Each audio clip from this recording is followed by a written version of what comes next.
All right.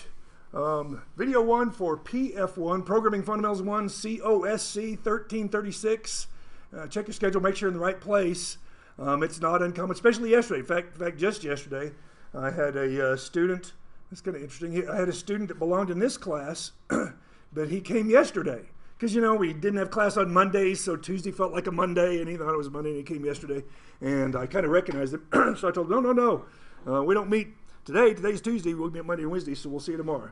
And he's not here now. So that's kind of interesting. But anyway, make sure you guys are in the right place. COSC 1336. It's not uncommon for students to end up at the wrong day. Or the other thing is kind of weird. We're in the business building. But if you walk down the hall far enough, then all of a sudden you're in a different building. You know, you're in Parcells Hall, but it's all under the same roof, which seems kind of strange to have two halls, if you will, under the same roof. But Emerald College is good at that. We have the business building and Parcells, which are all under one roof. And Ordway Hall and Dutton are also under one roof.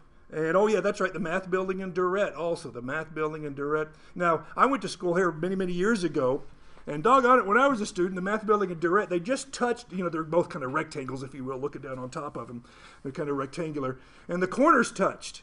But you know, the area where the Coke machines are, where you go from the math building around the corner into Durrett, well, that wasn't enclosed. It was just an outside porch at the time, you know. But anyway, they've enclosed it since. But so now we have three buildings, or three pairs of buildings, I guess. They're kind of weird having a pair of buildings all under one roof. But that's the way it goes. Well, I guess everybody's here. Gosh, we're getting closer and closer then to a full house. So I welcome you guys here. Oh yeah, and as part of that then, just for my amusement, if not yours, I'll show you a funny little video on welcoming engineering students to Georgia Tech and a convocation that was presented there by a young man. It's kind of a funny little video. So we'll show that just for, again, my amusement, if nothing else. All right, that looks pretty good here. And let me turn on the system audio for those listening from home. And we'll let her rip here then. We chose Georgia Tech because we want to do the impossible. And this school is equipped with the resources and faculty to help us do just that. And so, in the words of Sir Isaac Newton, if I have seen further, it is by standing on the shoulders of giants. Georgia Tech is proud of its many traditions, but the one I find most exciting is our tradition of excellence. Our mission as students is not to follow in the footsteps of the astronauts, Nobel Prize laureates, and presidents who graduated before us, but to exceed their footsteps, crush the shoulders of the giants upon whom we stand. We here are all such innovative people, so I am telling you, if you want to change the world, you're at Georgia Tech. You can do that. If you want to build the Iron Man suit, you're at Georgia Tech. You can do that. If you want to play theme music during your convocation speech like a badass, we're at Georgia Tech. We can do that. I am doing that.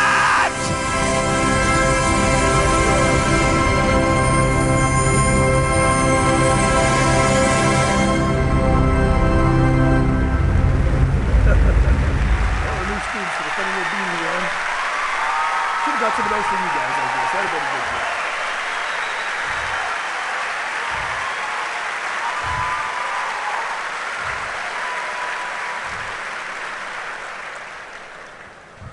job. Congratulations on your acceptance. And brace yourselves for a hell of a ride on your way to becoming a hell of an engineer. Yep, right. Ladies, I went from nothing work. Like how the theme music was timed just right and so on. He did a good job. So anyway, yeah, welcome to school. We don't have a convocation to welcome you to school. There's kind of an honors convocation at the end. But anyway, that was a pretty neat little event, and that young man did a good job. But welcome here, and you know, like he said, if you want to do it, you can do it. You just need to put your mind to it and put a fair amount of work into it then also. You know, I was a student at Emerald College, as I mentioned, many years ago, and transferred to a university and went off into the real world and so on. And I worked in the space program for most of my career. The bulk of it was on the space station. and really, really enjoyed that. But eventually got tired. Lived down in Houston, of course, where the Johnson Space Center is, and got tired of the traffic and everything, the heat, and humidity, and everything, and moved back home then, where I grew up, to start teaching then, kind of for a fun change of pace, I guess then.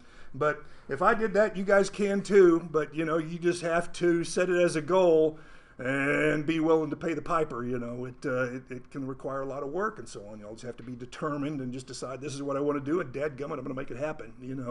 And especially, you're not going to get any degree from any university that has engineer in the title just by casually going about your business and taking a few classes here and there and so on. Some of the classes, they are just tough. I don't know how far you guys are along in your math sequence, but few people have an easy time getting through the calculus sequence, and the physics then also, and then these classes here also, Programming Fundamentals 1, especially 2, is a real tough one then. So it's a bit of work, but, you just have to decide now that, okay, I'm willing to do this because I have these career goals, and, I want to make it happen, and you certainly can. If I did, then certainly you can also, because I am nothing special, but there were times where it was a lot of work and quite a bit of aggravation then also. But I just decided I wasn't going to take no for an answer. I wanted to do something kind of exciting. Wow, what a wonderful time it is to be alive in that regard, to be able to pick a career path that you find financially rewarding, but also fun and also just rewarding in terms of it gives you a good sense of well-being and purpose, and I'm doing something important kind of a thing, I think if I asked my grandpa, who worked as a laborer on a farm his entire life, if he found his job, fun and personally rewarding, he'd think I'd lost my mind, But we live in a unique time that it is often the case that you can find a career path that is not only, again, doesn't get the bills paid and then some, but also that you can, believe it or not, enjoy going to work. That's kind of a unique thing, and that has been the case my entire career, including now, where I really truly do enjoy going to work. And I don't remember who said this, but there's an old saying that if you love what you do, you'll never work a day in your life. And it doesn't mean that you're not going to go to work, but it doesn't feel like work at least, and that's kind of been my career path. But all right, well, so I really enjoy my job. Well, except for about the next 30 minutes of it. It's not going to be the most thrilling, because guess what we get to do today on day one of a new course? What are we going to cover today?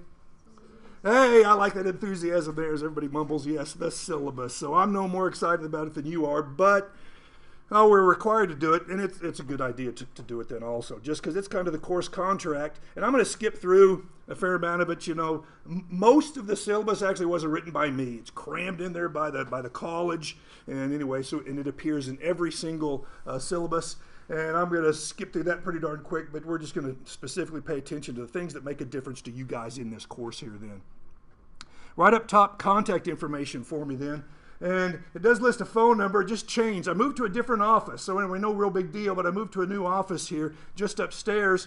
For many, many years, I was just more or less right above this classroom here on the 3rd floor. So at the west end of the 3rd floor. But anyway, they kind of juggled people around. And of course, I'm very lucky to even be able to office over here anyway, because I'm in the math engineering faculty.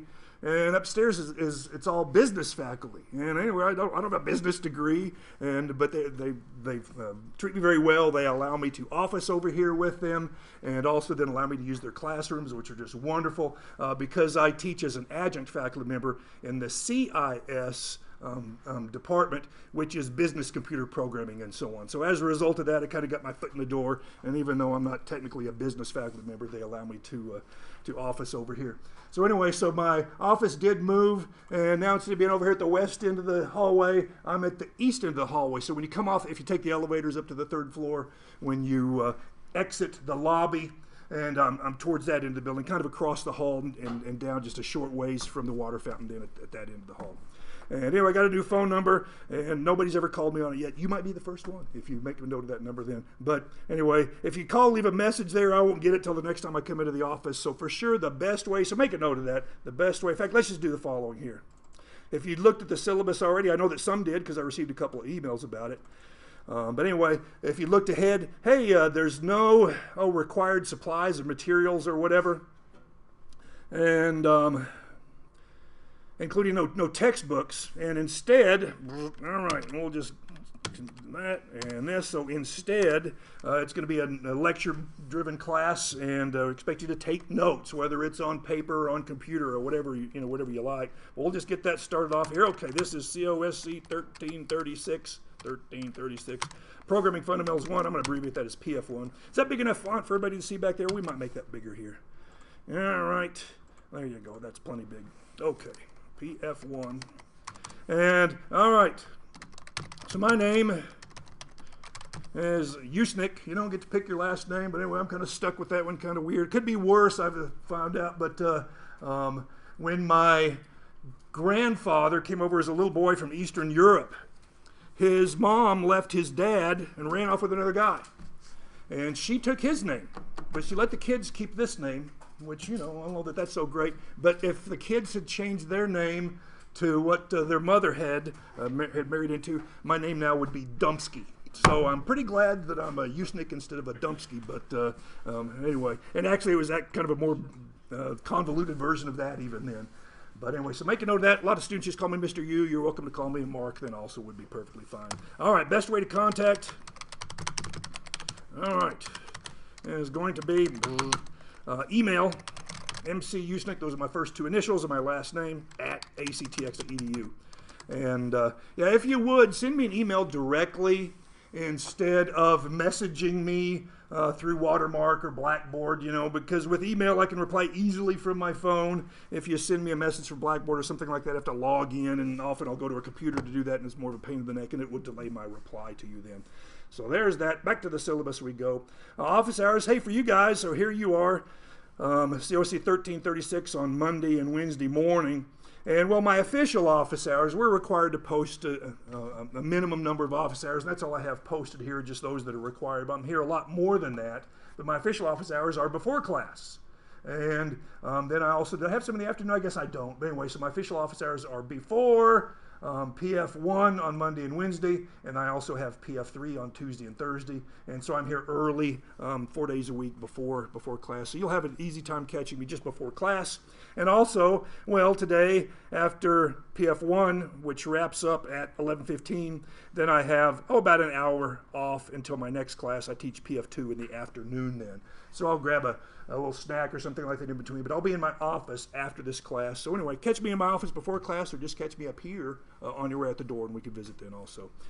Here's something kind of big and important. I don't want to gloss over this. I didn't write this. This was stuck in here by the school, but this is something that popped up new at the beginning of the fall. In fact, we'd been promised it last spring. I received an email in the spring, hey, be aware that there's going to be an AI statement that's introduced into all of the syllabi in the fall. And then fall came around and I looked, it wasn't there. So I sent a note, hey, what's up with that? And they said, oops, and they forgot. And they stuck it in there real quick, then effective in the fall. But anyway, so now this is the official AC policy statement regarding using AI. And anyway, so they are talking about AI regarding collusion, where collusion is the unauthorized working with another person or by any other means, including AI, all right, in preparing work for the fulfillment of course requirements. In other words, going online to ChatGPT or any number of other resources to help you complete your work, whether it's for this class or any other, is officially defined as collusion. It is cheating. It's just like getting answers from some other person, all right? And, I don't really want to be the homework police and beat you guys up over things like that, but I'm going to. And why is that? To help you learn the darn material. Now, you have to learn the material. You have to be able to do it on your own.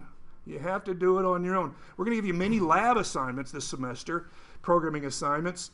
And, they're the same kind of programming assignments that other instructors have given over the last several decades and so on. And good grief, last 5 or 6 decades, and the last several of which, where we've had the internet and search engines and everything else, where silly students are posting questions and answers and all the rest of that. You can find a lot of good help, quote, help online. But the thing is, none of that help is available on test day. None of that help is available on test day. You're taking that test right here in front of me. You can't access the web for anything else, and you have to stand and deliver. You have to know the material. And the number one best way that I have seen many students wash out of the program is because they don't do their own work, they don't learn the material, and they fail the tests. All right. So I don't want to be Mr. Bad Guy here on day one, but I want you guys to take it seriously. This is a big thing. This is the #1 most common way that students wash out of the program, and it happens a lot. PF1, not too tough of a class, and it's to get you ready for PF2. Oh, how many of y'all are already starting to take some calculus classes if you're an engineering computer science student? Just a few. Has anyone made it to Calc 2 yet? Okay, very good. Hey, what about Calc 2? It has a reputation of being pretty easy, isn't that? Am I right on that? Maybe not. Okay, yeah. So Calc 2 is the one that's going to kick your butt in the calculus sequence. And I don't know if it's by design or what, but the way it works out in an engineering curriculum is the worst year is your sophomore year. And that seems, wow, why'd your worst year be so early on? You'd think it would be later on when you're higher up in your studies and so on. Well, imagine if the worst year or even the worst semester was at the very end. You've put in 4 or 5 years of hard study and tuition and everything else, and then fail out of the program your last year or your last semester. So I guess it's kind of by design that we've all kind of recognized that would not be right. That would not be fair. So anyway, they cram that second year. You know, the first year is mostly history and government and economics, all that general ed stuff, you know. And then the second year, then you're really starting to get into more of the introductory level stuff, really, you know, within your major. And anyway, they dump it on you pretty good. You know, Calc 2 is a tough class.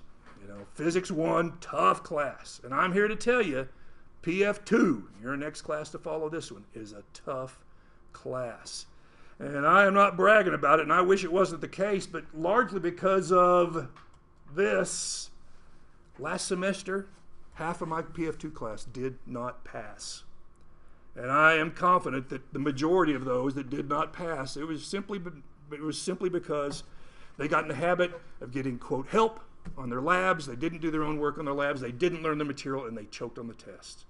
So anyway, this is a big thing. So if you are having trouble on the labs and you're tempted to go to Stack Overflow or Google or ChatGPT or whatever, I'm telling you, that needs to set off alarm bells in your mind that this is a big red flag. I'm going to fail the test because I'm not learning the material. I can't do this. I can't take the shortcut. I don't know what it is. You know, it's just like I also teach math classes. It's been a while. I have so many computer classes now. I haven't taught math classes in a while.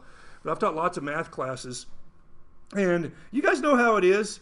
You go in and watch the instructor, and he shows how to do some problems. Yes, step by step by step. And all the students are out there nodding up and down. It's so easy. It's so obvious. It's boring. We know this. Can we move on? And then you hear from the students later on, gosh, when you worked the problem in class, it was so easy. And then I went home and I went to the first homework problem, or maybe one of the little homework problems a little further down in where they get a little more challenging or whatever. And I had no idea what to do because it's just not the same watching someone else do it. It's not the same having someone explain it. You then have to do it on your own, maybe with a little twist that, you know, that just trips you up a little bit. And you have to figure out how to connect the dots and reread the notes, and in this case, rewatch a video or whatever, you know. It's just not the same.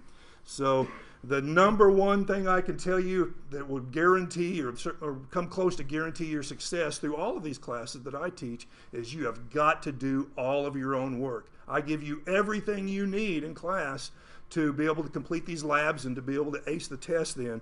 But as soon as you veer off that track and start getting help from friends, you know, tutoring centers, or even worse than online, that is a path to destruction.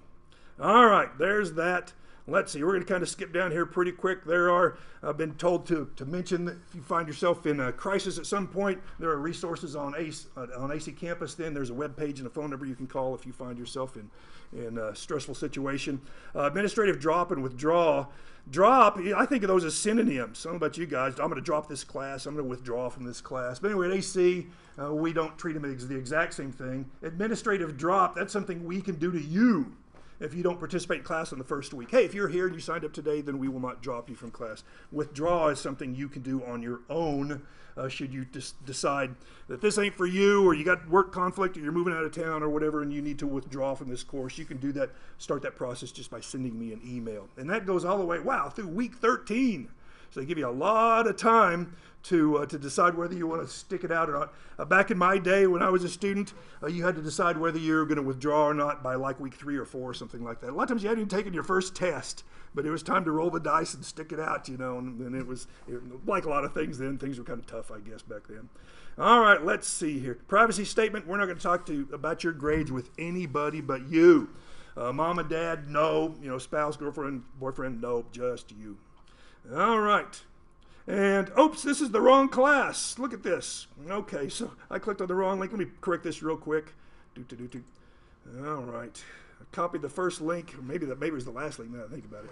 Everything so far is the same, but now we're getting the course content specific stuff. Let's see. This and... All right, there's that and here. And let's try this one here. Okay. Yeah, I have these links in a file here so I don't have to... log into Blackboard and so on to get to this. Okay, here we go. That looks better. And all right, say that looks correct there. Course description. This was provided by the state. I didn't write this. You know, it's the same with all of the transfer classes, whether it's an English class or a science class or a math or engineering class. The course description is established by the state, where all state universities and colleges teach the same course, and that's to help course transfer. Back in the day, every college, university kind of did their own thing. But then it wasn't uncommon where you take, you know, all your calculus classes or whatever at AC, and then you want to transfer to university and say, well, we see that you took, you know, whatever it is, you know, math, you know, whatever, you know, 2300, the calculus sequence. But our calculus classes are just better, so we want you to take them again here. Anyway, the state eventually said, no, we're not going to play that game. So they've standardized the curriculums, the names, the numbers, and the descriptions here. And this is an introductory course in, it says structured programming. That's kind of an old term, but this can be more of a course that covers object-oriented programming, but it's just an introductory course in computer programming. And to be clear, the expectation is that you have not done any. A handful of students frequently have done a little bit, you know, on their own or part of another class or in high school or something else like that. If so, that's great, but if you've not done a darn thing, that's perfectly fine also. That is the expectation. All right, no textbook is required for this course. All right, supplies. Well, you will need access to the internet, all right, and either a Windows or a Linux PC or a Mac. That covers just about everybody then. And so one thing is, though, you're going to be doing all of your work on a server that's in a little closet down the hall here on campus that I administer. So you're going to be doing all of your work, whether you're from home or in this computer lab or whatever, you're going to be connecting to a centralized server that I administer. And anyway, so to do that, I'm running a firewall on that server, and I'm going to have to add your IP address. We'll talk more about that later. I'm going to have to add your IP address for the external interface on your router at home, and I'll add that IP address into the whitelist for the firewall on our server so it will allow you to connect, because it is running in a deny all configuration. It ain't going to allow anybody to knock on the door and come in unless the administrator has added in that particular IP address. And well, so related to that, phone or the Wi-Fi hotspots, they do not do well at all because their IP addresses change all the time. Your IP address for your phone will change many times per day. So if you're connecting to the internet through your phone, hey, that might be okay for certain things, but as soon as I add your IP address in so you can connect to the server, well, 2 hours later you're going to have a different IP, and then you'll need to send it to me again. So if that is the case, if your only internet is through a phone or something else like that, you need to start talking to friends, neighbors, something else like that that has a Wi-Fi with a more stable IP that you can connect to. You're going to use very little of their bandwidth. It uses very little bandwidth, but anyway, you just need that more stable IP address. And if you don't have a computer or internet access from home, well, you can use computer labs here on the second floor, across at the underground, or upstairs, third or fourth floor, I don't remember which now, in the library then. All right, course description, we've already seen that. And now we're going to go on down to grading criteria. So your letter grades will be calculated from the number of grades kind of as you would expect. And all right, how is the grade going to be determined? Used to it, we just had 3 grades. A lab average, so that was the average of about 8 or 9 labs, something like that, and then a midterm test and a final test. Just 2 tests and then a lab average. And they all just counted as a third. They counted as a third. Now, I've changed it a little bit. I've experimented with any number of different things here in the past. And kind of like we've done when we've redesigned classes in the math department, then also it is not uncommon to allow attendance to play a role in your grade then also. Just because we have learned that, big surprise, students that come to class more often, they tend to do better. Is it because they came to class or just because they were better students and as a result they tended to come to class? I don't know if it's a correlation or causation or whatever it is, but anyway, we're going to reward you with 10% of your grade just coming from the fact that you showed up. All right, so that's good. And then also, hey, this is kind of beneficial down here. Your attendance grade also can replace your lowest lab grade. So it kind of helps you out in two different ways. So if you can, come to class. And again, as I mentioned, you guys see here in class, I'm recording this lecture as I will every single one. I'll post them online and then post a link on Blackboard so that if you miss class, you can kind of make up for it. But I've had many students over the years tell me, when I've talked about putting the class online or something else like that. And most common, unless it's students that have, work conflicts or something like that, most common students say, no, they recognize this is important. I need to learn this material, and anything I can do that will help me learn it a little better is probably a good thing. And students recognize that watching a video of a lecture, even though it's the exact same guy giving the exact same lecture, watching a video of it, it's just not the same thing. If you're at home, the distractions will get your attention and so on. Less so here in class. I guess it's largely that more than anything. But anyway, so that's why I'm here still doing this in person then, and we're going to reward you for your attendance. So it will probably help you out in many ways than if you can come to class every day. So the lab average, so again, the midterm exam, the final exam used to be 33 1/3% each. So I've bumped those up by a couple of points or 1.5 or something like that. And anyway, now the attendance and lab average fill in the gap then after 70% of your grade comes from the two exams. Wow. So those are critical exams given here in person, of course, then. And there you go. I've actually thought about having the labs count for nothing. Zip. And just as an experiment, I've never quite done it, but it's getting worth less and less over the years. But why would I do that? To remove the incentive for students to just copy someone else's work. That's not uncommon for students to, at the last minute, get a hold of a friend or post something online or whatever, dig something up online or whatever, and turn something in just so they get the homework grade. Well, we're not doing the labs just for a grade. They actually count for very little even as it is. If we have almost 10 of them, they're worth about a little more than 2 points a piece, something like that. So they're not worth very much. So I'd almost be tempted to make them worth absolutely nothing and not even call them computer labs. Instead, call them test reviews. Test reviews. And you know how it is when you're studying for like a math test or something else like that. If you can't solve this particular kind of problem on a review, guess what? You're not going to figure it out on test day. All right, you will perform at or below your ability on test day because of stress and so on, And so I think that most students are reluctant to say, well, I never did learn that factoring thing, but I think I'll probably still be good in my math classes from here on out, and no worries there. No, if you don't know these critical things, then you're going to perform poorly on just about every darn thing to follow. So think of these as test reviews and work on those labs and knock them out on your own to learn the material to give you a good chance of doing well on these exams. All right, and let's see what else. Lab average will be calculated as, related to labs. All work will be graded at the deadline and late work won't be accepted. So that's kind of an official policy. Sometimes instructors will veer away from that, and I've tried different things over the many years I've been teaching now, but at different times I've been very lenient on late work. And guess what I got an awful lot of? Late work. But I just discovered it snowballs on you. Let's say that we have a lab due today and you don't have it finished.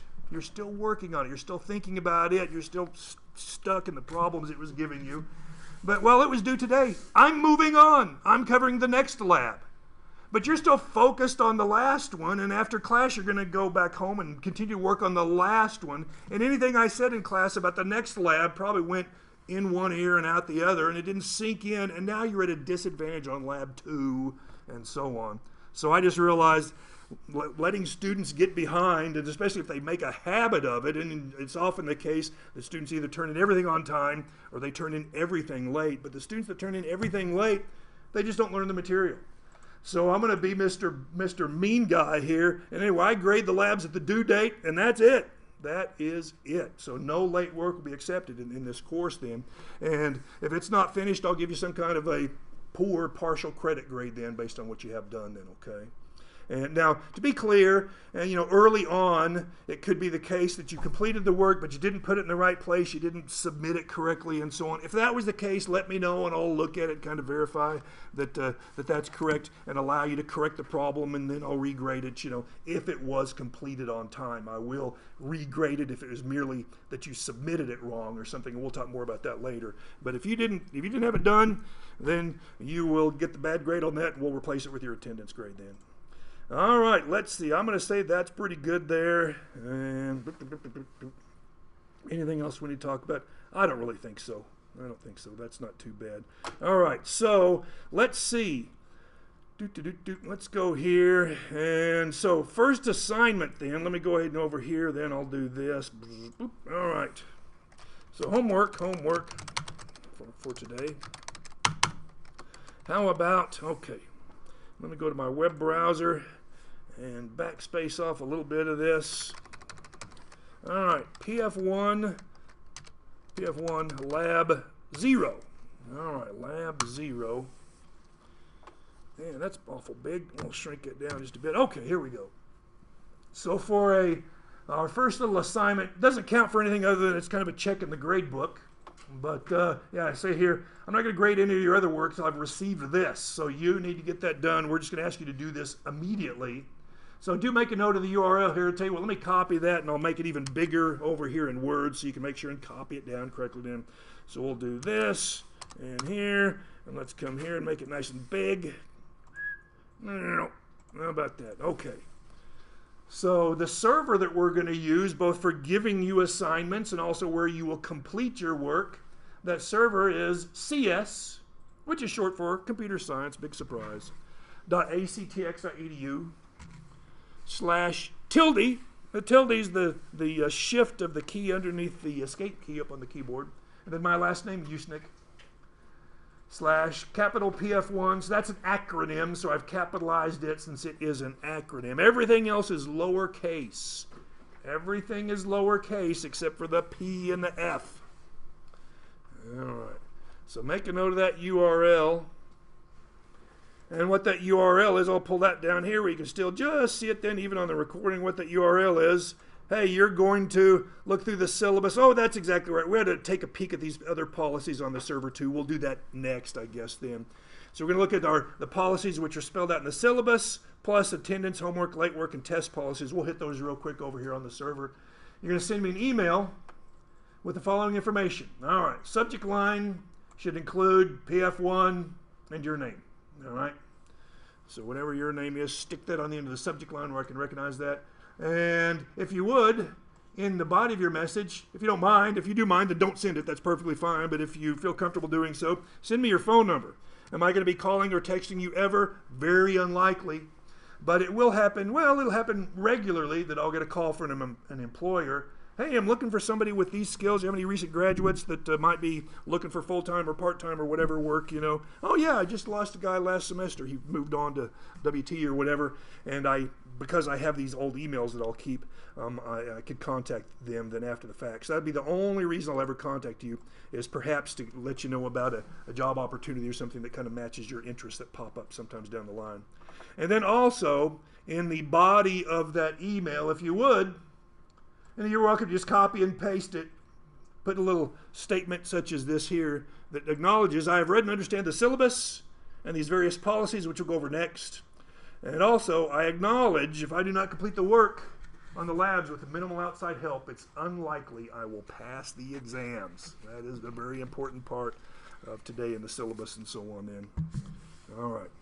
So everybody got that down? Let's go ahead and then look at these other little policies. We'll hit those pretty quick then. Okay, so we'll in fact just come over here and backspace off the PF1. Anyway, if you go to cs.actx.edu/tilde, my last name just by itself, it's my home page. All right, attendance policy. Well, hey, that's a good short one there, isn't it? All right, so that was recently updated. Attendance counts as a grade and can also replace your lowest lab grade. Note this class will require a considerable amount of time outside of class. And this is goofy. This here's a goofy thing here. What the heck is that doing in here? If you stop attending class and your average drops below a 60, and you don't officially drop, I guess I should say withdraw, from the course by the deadline, you'll receive an F. So I had to put that in my policies. I was told by a department chair a few years back that all instructors have to list that in their syllabus and in their attendance policies and so on. And of course, when you ask the question, that's common sense. You don't come to class, you start accumulating zeros, and your GPA goes, your overall class course average goes down, and you'll receive an F, you know. But so when you inquire about it, the answer is always the same. Well, because of this student, it's almost always a guy. Because of this guy we had just recently, and this is the honest truth, this is what I was told. This student, this guy, he quit attending class, he started accumulating zeros, his grade average went off the cliff, and the instructor gave him an F, and anyway, he tried to fight that grade. He complained to the college and said, that is not fair that I received an F. I wasn't even trying. That was his words, apparently. So, well, I think that's the problem, actually, that he wasn't trying. But yes, whether you're trying or not, we're going to give you a grade if you don't withdraw from the course. Students, I tell you. All right, homework policy. All right, again, big number one, do your own work. All right, for the reasons we have already talked about. And now sometimes in the past, the main problem I had with students not turning in their own work is because they colluded with another student. As often now, that's not the case. You know, that's been a number of years ago. That was the number one problem. Now, well, the honest truth is now, students are less likely to talk to each other in this modern age that we live in. They're more likely to want to talk to a computer than another person. And so it's less likely that they will collude with another person. But the funny thing that will happen is every semester, I'll have two students that turn in the same lab. Person A, person B. So I give them both a 0. So my assumption is one of them knew what they were doing and they gave the solution to the other one. So I just give them both a 0 and you take your lumps. But then when I contact the students, they say, I didn't talk to another person. And I talk to person B. I didn't talk to another person. So what's the explanation? They both went to the same site online, ChatGPT, and they got the same solution, okay? But anyway, so that also applies. But again, I don't want to be the homework cop. That's not something I really enjoy doing, but I also don't enjoy failing half the course, half the class, because they didn't do their work and they didn't learn the material. And as you well know, you know, this class here is very similar to those math classes and so on. If you don't learn the material, you're not going to pass the tests. It's that simple. If you can only do the homework by finding various cheats online or whatever, that's not preparing you for the tests. All right, complete your assignments on time. Please see the late work policy. We've already kind of talked about that. Now here's the other part that we mentioned. Maybe you completed the assignment on time, but you didn't put it in the right place. It needs to be named and located as specified in the instructions. If it's not correct, then I can't find your lab in order to grade it. So all of us are doing a work on the same server, and it's just up to you to put it in the right place and give it the right name. And I'm kind of lazy, and grading labs is kind of a tedious thing, so I write programs to help me grade your labs. So it's going to go to your directory and look for your file, and it's going to create a little answer comment file there for you then, and it's going to put a bunch of neat stuff in there, then it does all its magic, and then finally pulls me into an editor where I can see, here's your program, here's its output, here's when it was completed, and I can type in my notes and go on. So I've kind of automated that process. But anyway, in doing so, if you put it in the wrong place or you don't give it the right name, well, the programs I wrote, they're not going to find your work. It just won't be graded. And so, hey, one thing, when I log in, or when you guys log in then also, the first thing you're going to see is the contents of a file. This file here gets displayed every time you log in. And the following homework has been recently graded.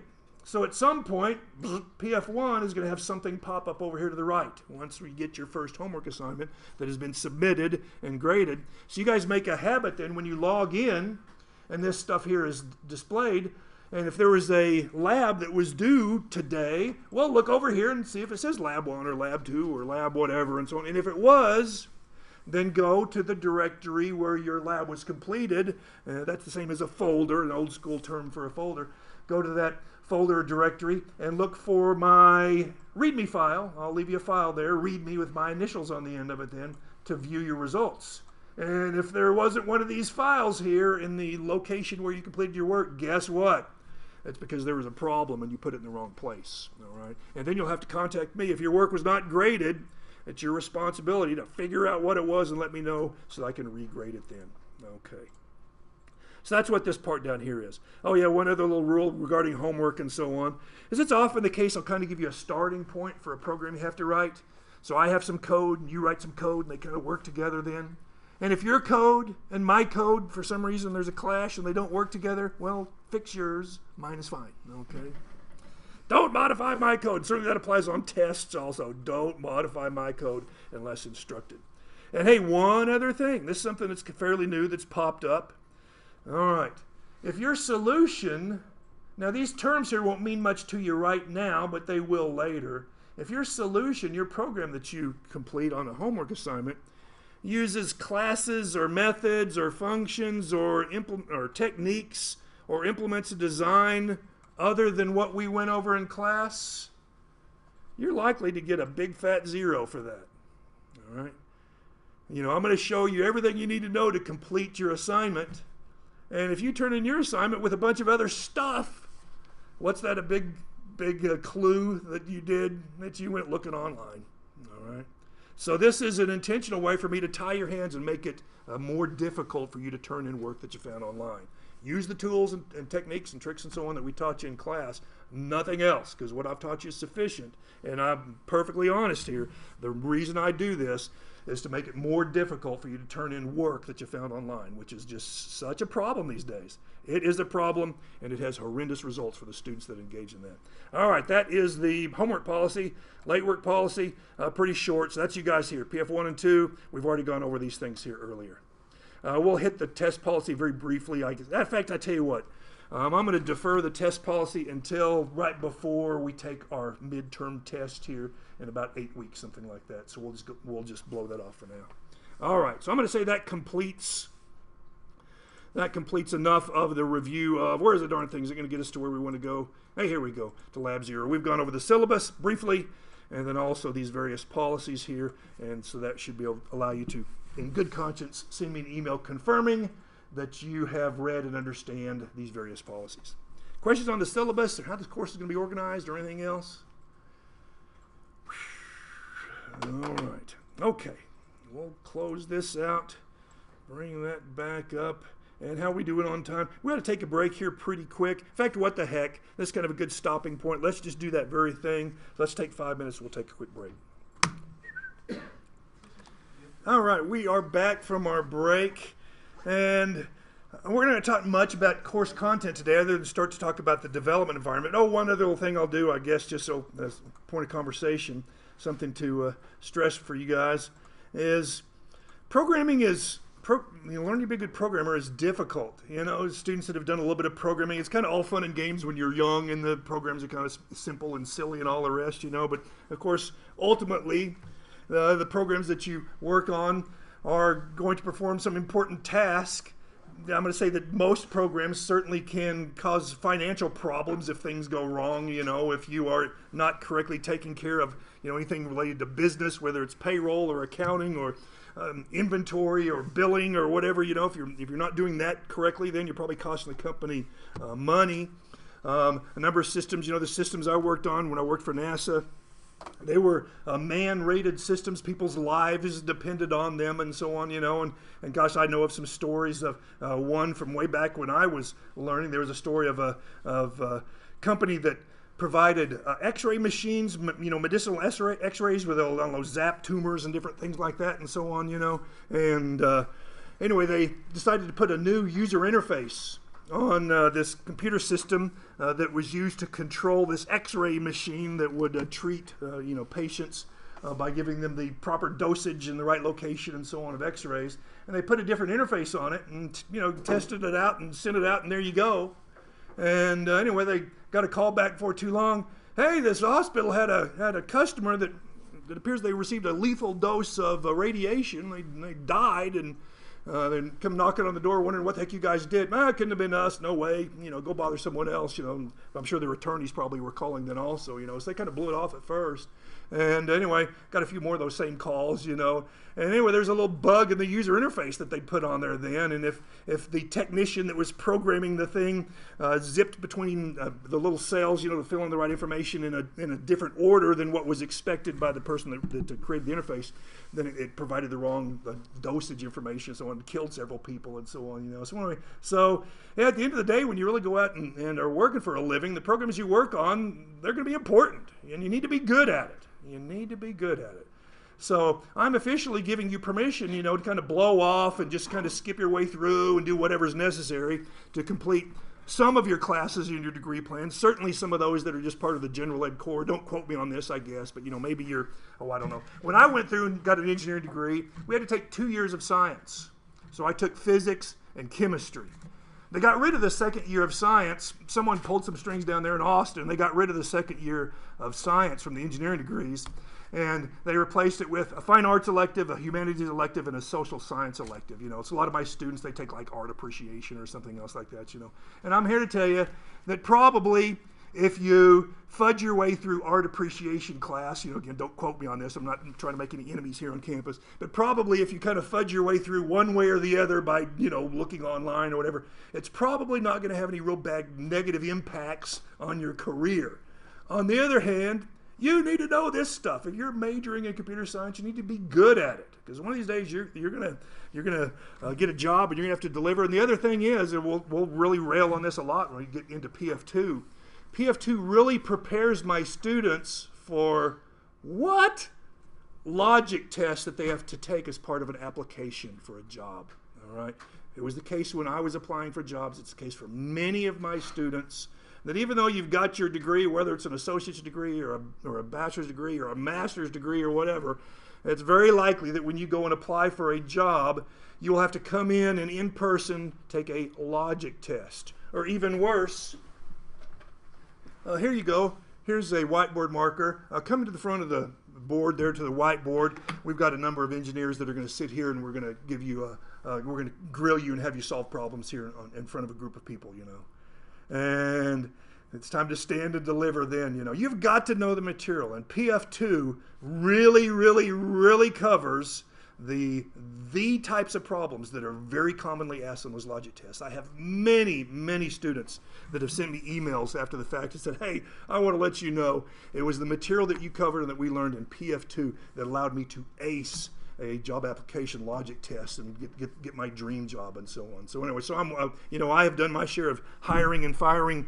programmers and engineers over the years in the real world, and I know what kinds of problems they want, and we really cover that material big time in PF2.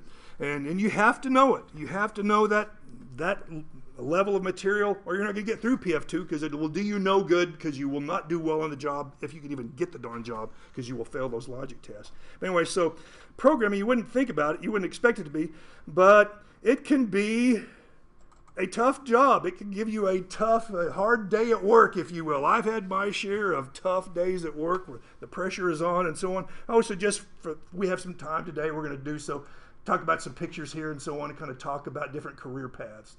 So, all right, working on a road crew. I've never worked on a road crew. I'm going to say that's probably got to be one of the most difficult jobs around in terms of the physical conditions, especially, good heavens, in Texas during the summer, where the sun is so hot and everything else, and plus you're working on the roads, and the road bed itself and so on is hot, plus sometimes you're melting a hot mix and so on, to lay down asphalt. I don't know what those guys earn, but I'm here to tell you they deserve every bit of it, because that is some tough work, And my guess is, when these guys here look at me on the job, at every job I've ever had where it's been in an air-conditioned office or a computer lab or something else like that, with the air conditioning and a big gulp over to the side and so on, they probably not a one of them would say that I've ever worked a hard day in my life. But there are still hard days, maybe not physically, but with the mental stress and so on. I've had my share of tough days, Hey, I have done some roofing in my days, and And it's almost always out in the sun, of course. There's a lot of buildings you work on. There aren't enough trees in the old Texas Panhandle to shade a good tall building, you know. So roofing, another tough job. This funny picture here, an older guy. This probably looks more like me nowadays, I guess, anytime I work outside. As a dumb young man, you know, many years ago, I spent my share of time out in the sun with a t-shirt and shorts and no hat and all the rest. And sure enough, just like to talk about, I've had some issues with skin cancer as a result of that, you know. So now that the horse is well out of the barn, you know, now when I work in the sun, I wear a straw hat and a long sleeve shirt and all the rest, you know. But all right, this is a good picture here. I don't know if OSHA would approve of this or not in terms of a safety harness, but it's clear that this guy's up on at least the second floor of a residence, stripping off the composition shingles, and it's kind of steep. Looks like it's 45 degrees or something like that, but no worries. He's got a buddy there that's got the corner of his t-shirt, so he should be fine. So.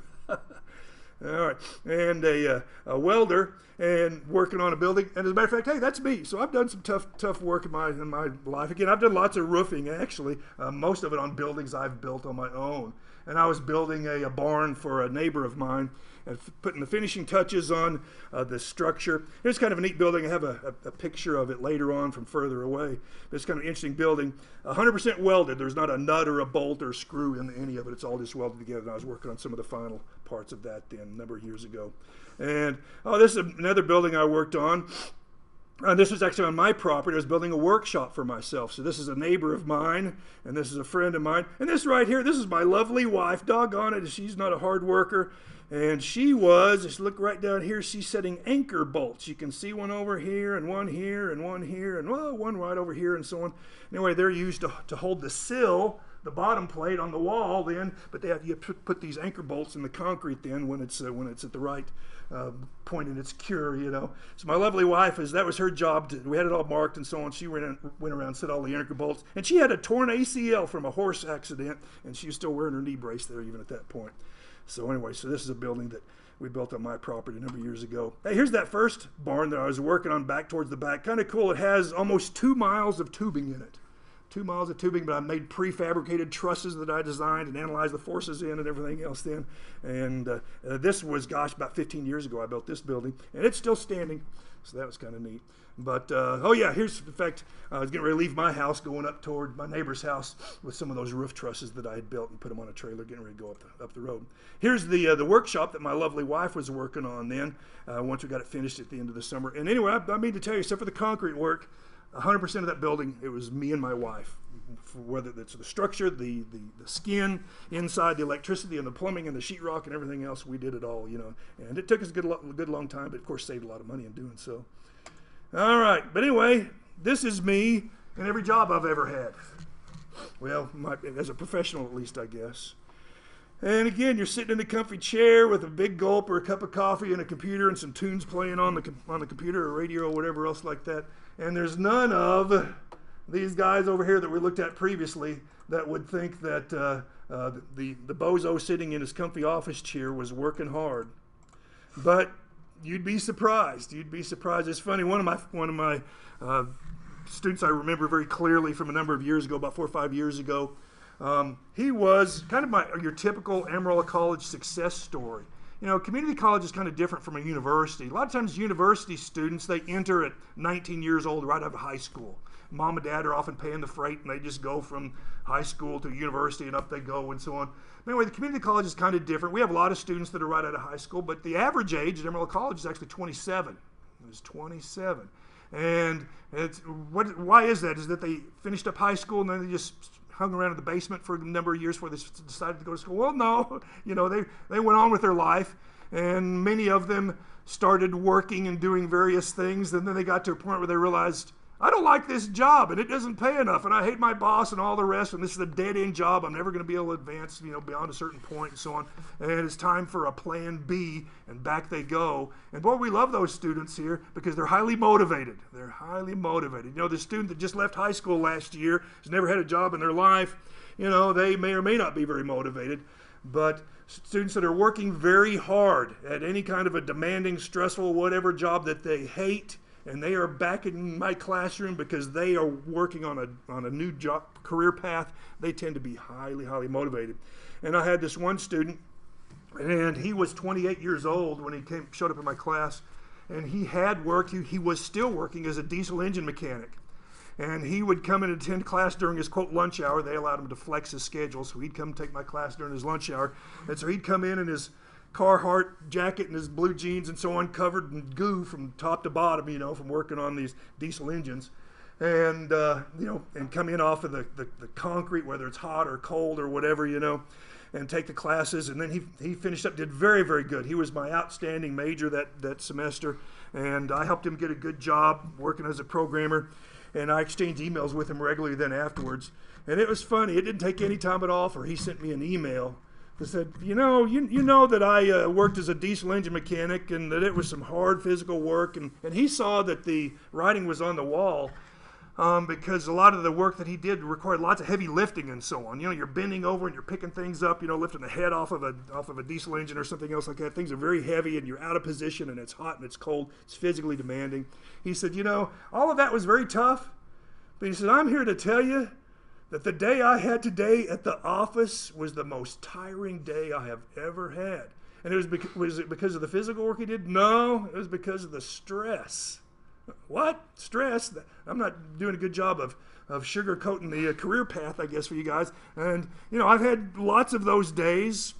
The majority of my days were stress-free and fun, and I enjoyed them and all the rest. But every once in a while, you get the call, hey, the system over here that's your responsibility, it is down, and we got people sitting on their hands waiting for it to come up, you know. Uh-oh, I better get over there, you know. And the pressure's on you. Everybody's looking at you. That's very stressful, you know, things like that. You know, deadlines that are approaching and things are going wrong and all the rest, you know. It can be very stressful. You know, it can be very rewarding also, and again, I enjoyed very much all of the work I've done in computer science, you know. But it's not all just fun and games. But the thing is, you have got to be good at it. You have got to be good at it. So, you know, you're not just going to take the classes and then everything's going to be fine and so on. You know, you've got to be good at it. If not, you know, again, I mentioned you'll have to take, very likely, you'll have to take tests as part of the job application process. And they will be able to sniff you out, and they'll give you 3 or 4 hours, very likely, to take the test. And by the time you're done, they'll know whether you know your business or not. You know, just like when I give you your midterm test and your final exam in PF2, I will know very clearly whether you know what you're doing or not, you know. And so there's just no substitute for learning the darn material. And so you can have some very difficult days on the job. You can have some very difficult days here, you know, at school, taking those darn tests. So you need to be prepared for those. So please give it your best and don't take any shortcuts on completing these labs. All right. So we are going to be using the Unix, or well, more specifically, the Linux operating system as the development environment then for our core classes, all 3 of them, PF1, 2, and 3. We're going to be working on a Linux server for all of those. And most students have heard of Unix or Linux, and a number of students have a little bit of experience with it. If not, that's kind of fine. You know, the honest truth is, one thing that you'll learn as you go through your studies is that there's a whole nother world. There's an awful lot more to computer science and computers and hardware and software and so on than what you're exposed to as a regular person. All right? You know, for a regular person, you know, computers are their desktop PC or their laptop or a phone or a tablet, and that's it. That's their computer world that they live and work in. And what is out lurking beyond that on the internet and so on, and how all that's put together, they're largely ignorant of it, and they don't really care. They just want to make sure that their phone works and their desktop PC works and so on, you know. And so many people, they have at best heard of Unix or Linux, but they think, well, what's the big deal? Maybe we should be doing more with, I don't know, iOS or something like that. In fact, the little story is, I guess, a few years ago, we had a AC campus president, the president of the college, and boy, did he like his iPhone. And he didn't know anything about computing. His degree was in communications. He didn't know anything about computing or computers or whatever. But he decided to get involved in the CIS department's business and said, hey, you guys need to be more involved with iPhone. That's the future. That's where everything's going. We need iPhones. All right? And so they started teaching them classes in iOS and so on. Eventually the coordinating board, not the coordinating board, excuse me, the advisory board for the department got involved. It's a bunch of professionals that advise the department on steering, the curriculum and so on. And eventually they realized where we were headed and said, that's not such a good idea. The honest truth is, the man that made the recommendation, he knew nothing about computing. He just knew he liked his iPhone, and as a result, he decided to go about 4 levels deep down in the chain of command and decided the CIS department needed to teach more iOS programming and so on. And but anyway, so related to that, so we're going to be using Unix and Linux. And at best, most of my students have perhaps heard of it, and that's it. But most students have not had any experience with it. Oh yeah, so I get there just as easy by doing this, now that I think about it. Here, oh, dadgummit, okay, in here. So let's look at operating system market share. So what operating systems are in use these days and what's real popular and so on any number of different devices. And gosh, well, we look right up here and gosh, I probably should have just blown this off for just a little bit and come back to it a little bit later, and ask you this question. Just based on your experience with you and your friends and so on, what cell phone would you believe is most popular? iPhone or Android? Guess. iPhone is the most popular in the U.S. Android is more popular. Oh, good. Exactly right. That is exactly right. When you look now in the West, in the wealthier countries and so on, certainly the U.S. included, then iOS kind of rules the roost. They have a little over half of the market share in the U.S., but worldwide, absolutely not. So in fact, there's worldwide device shipments. And this here, gosh, this thing's 10 years old, and this number is probably too small, but this here shows that Android and Linux are the majority of computing devices in general. But let's drill down and talk about some specifics of those. Anyway, and so why is the reason that worldwide that iPhones aren't so popular? My theory would be like it's more of almost a fashion brand. It is, and one other part of that. It's expensive. There you go. Exactly right. Yeah, that's the thing. Hey, you want an iPhone, you're buying the iPhone hardware and software. On the other hand, Android runs on lots and lots and lots of different kinds of hardware, including some that is pretty small, pretty inexpensive, pretty limited in the processing power and the memory and everything else, But in like a third world country or something else like that, hey, you're glad to have that. So when you look on a worldwide basis, man, Android rules the roost when it comes to tablets and phones and so on. But all right, PCs, all right, tablets, let's see. We'll just kind of look at the graphs of kind of what's most interesting, I guess. Let's see here. Smartphones, and yeah, here we go, smartphones. And as of 2025, Android, 80%. iOS, 17%. There's a graph down here kind of shows the same thing. It hadn't been updated recently, but yeah, look at this here. Smartphone sales worldwide. Yeah, they're all kind of neck and neck. Of course, the first iPhone came out around 2007, 2008, something like that. And then there were a number of players there. And anyway, iOS kind of been up and down over here, about in the same range for quite some time. And again, this only goes out to 2018. But good heavens, look at Android. It took off like a rocket. So web clients, Android, big number one. And oh yeah, the other thing I should mention, we're talking about Android versus iOS. Android versus iOS. So Android runs on top. So Android's really, we call it an operating system, but it's kind of a layer of software on top of an operating system, which is, anybody know? Linux. So all right, so all of the Android devices, whether they're tablets or phones or whatever, ultimately they run on the Linux operating system. And iOS, on the other hand, the iOS phones, iOS is, what operating system is lurking under the covers of it? Unix BSD, Berkeley Standard Distribution. So all cell phones ultimately run on Unix or Linux. All right, Unix or Linux. All right. Desktop, well, dadgummit, old Microsoft still rules the roost when it comes to the old desktop. Of course, the desktop's just not as important as it used to be. But anyway, they still have the majority of the desktop computers. And let's see here. What next? So smartphones, we've kind of looked through those. Tablets, kind of the same thing. Let's look at servers. Good heavens, a lot of stuff. Okay, public servers on the internet. That's the thing. That's what makes your, whether it's a web page or your cell phone or whatever, what makes those apps better is that they connect to a server on the back end. How do you know that your app connects to a server? Yeah, it requires an internet connection, and often it'll be also the case it will require a password, so for your games and any number of different things, if you have to supply a username and a password, it's because you're logging into some server behind the scenes.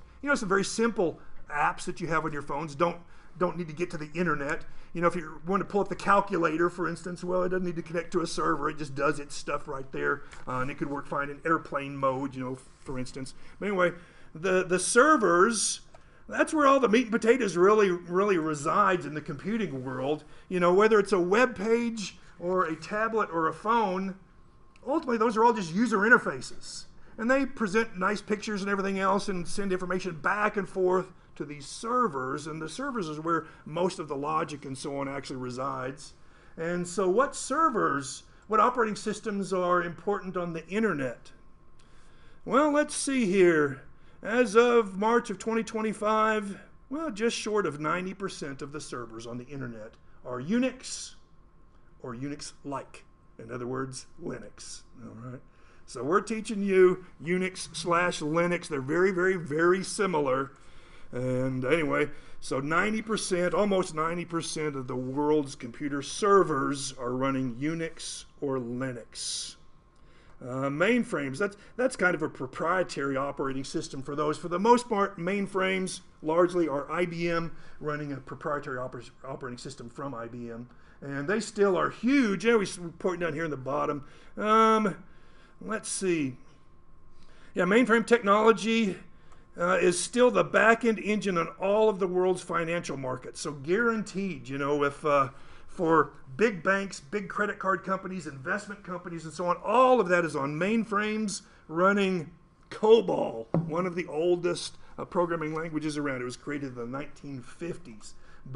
And that, you might think, good grief, that's old technology. Yeah, and it's around, and there's 800 billion lines of COBOL code in production today. And so COBOL still rules the roost on big, big, big Fortune 100 companies and so on. It's COBOL on top of IBM mainframes. Supercomputers. Hey, what about the world's supercomputers? What operating systems are they using? Well, let's look at this graph.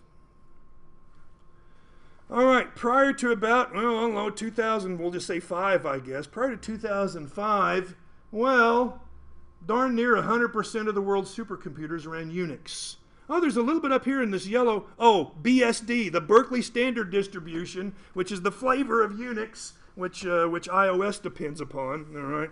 So prior to 2005, basically 100% of the world's supercomputers ran on Unix. Look at that thing. Talk about taking off like a rocket. And since then, and after a little bit of tapering off here at the top, finally by 2000, roughly 15, 100% of the world's supercomputers run on Linux. So 80% of the world's smart devices, 90% of the world's servers, and 100% of the world's supercomputers run Unix and Linux. All right? You think maybe there would be a good thing to run Unix and Linux, to learn how to work with Unix and Linux? It is. It absolutely is. So, all right. Okay, so there's that. And I guess now it's time to assign accounts. How are we doing on time? Let's see. We're doing just fine, because that's right. From 9 until 11, we've got another hour. We're doing just fine on time. So let's get ready to do just that. So I'm going to, I'll tell you what, I'll go ahead and log in here real quick just to show you how that works and kind of talk it through a little bit. We're going to give you your accounts. So now the Unix and Linux operating system, they do have graphical environments that actually go back further than Microsoft Windows. They have X Windows, which precedes those and is wonderful. In many ways, it's actually better than the Microsoft Windows. But we're learning the old-fashioned command line. The old-fashioned command line. Used to, my students might have been maybe a little more familiar with working on the command line as a result of perhaps on a PC every once in a while pulling up something that looks like this here. So even Microsoft Windows, this is a command prompt that I executed within Microsoft Windows, and I can type in commands and launch programs and do various things and so on. Few people, these days need to go to the command line very often, but sometimes a power programmer or a power user might need to, you know. And anyway, we're going to be working from the command line on our Linux server. Why would you want to do that? Why not use a graphical environment? Well, here's the thing, and this again, it's just something you need to recognize, that the experience you've had as a regular old person doesn't necessarily translate into reality when you get in the real world working in computers. So let me ask you a question. So, you know, I'm guessing if you guys are studying computer science, you might be perhaps the computer guru of the family, if you're still living at home, for instance. And if mom and dad or Uncle Joe or whoever have a problem with a computer, they might call you to help them out to do a little bit of administration and those kind of things, you know. And so common administrative kind of tasks perhaps, you know, might involve, for instance, maybe adding in another disk into the system. You know, you want to plug in an external USB, you know, a solid state drive and plug it in via USB, but maybe you want to configure it a certain way or something else like that. It's a little administrative task that all of us have done, and you can just take the defaults and it's kind of no big deal. But, you know, in the real world, and instead of adding a disk to your system, you might install in a computer rack, you might install a drawer full of disks. Or I certainly have many times have gone to the loading dock out back and rolled in a big wide rack, a couple different racks full of drawers, full of disks, and maybe added hundreds of disks to a big computer server at one time. And oh yeah, all of those disks needed to be sliced and diced up into small partitions where they could be handed over to a database administrator, and he could then make use of those in the database engine, you know. So recognize that adding a disk on your home PC, it's kind of the same concept, but to do it in the real world, if you have to do the exact same thing many times, the old graphical interface, not so good. The graphical interface is easy to learn. It's easy to use on a limited basis.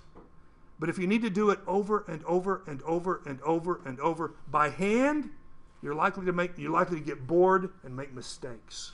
Okay? But on the other hand, if you learn the command line, then you can, just by writing a small little shell script, it's called, it's a teeny tiny little program, you can automate the slicing and dicing and preparation of the disks and so on, and run it like this, and without having to do it one at a time in an agonizing way. Same thing with creating accounts. We'll do that next. But let me show you how you log into our server. First off, what the heck? Let's just start from the get-go here. Let's talk about this program. If you are logged in, is everybody logged into your Windows PC that you're sitting in front of? You should have a program. I'll just drag this over you where you can see it. All right, from home. You should have a program on your desktop called Putty, with a little luck. If not, is available on Blackboard where you can download it. So do make a note. That's part of our homework for today then also. All right, homework for today. Well, yeah, you're going to do that. Also, oh yes, send me, just grief with that small font. Send, it's still small. Let's see, I guess it's just compared to the other, it looks real small. Your. So that's number 2, and I can't believe that, yeah, that's still 11. Okay, let's crank that up to at least 12. Send me your IP address. How do you send me your IP address? Oh yes, let me show you the easy way to send me your IP address. So here's the thing, let me pull up this, and then go here. We went to this page earlier, all right? cs.actx.edu/tilde, my last name, so my home page on our server. And over here to the right, connection problems. Connection problems. All right. Well, as I mentioned, we're running a firewall on our server, and it is running in a deny all config. So until your IP address gets added in by me, you can't connect in from home. So I have to tweak the firewall by adding in your IP address. How do you know when I don't have your IP address? Well, you'll try to connect, and the server's going to close the window, and a little message box will pop up, very likely, that says that the server on the far end here down the hall unexpectedly closed the connection. You made a call to that server, and it picked up the phone, looked at the caller ID, if you will, looked at your IP address. Nope, not my list, and it slammed down the phone. Okay, so how do you fix that? You need to send me your IP address. How do you get the IP address? Here you go. You can just make a note of this in your notes. Go to whatismyip.com. So we can put that here in the notes also. Whatismyip.com. All right, is where you can go to get that. Now, sometimes I'll have a technology savvy student that will maybe run a command on their PC itself. Maybe is it netconfig, ifconfig? I'm trying to remember for sure what it is on Windows. Anyway, but it will show you the IP address of your PC on the local network. I don't need the IP address of your PC. What I actually need is the IP address of the external interface on your router. Okay, the external interface on your router.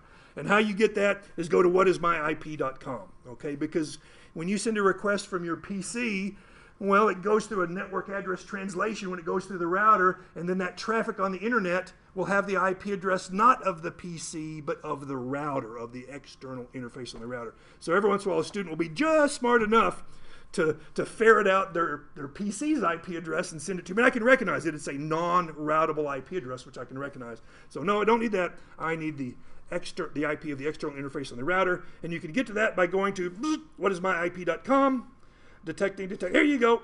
And do me a favor, copy and paste this and send it to me as text. Do me a favor. In fact, I'll put that here in the assignment. All right. Please send us text.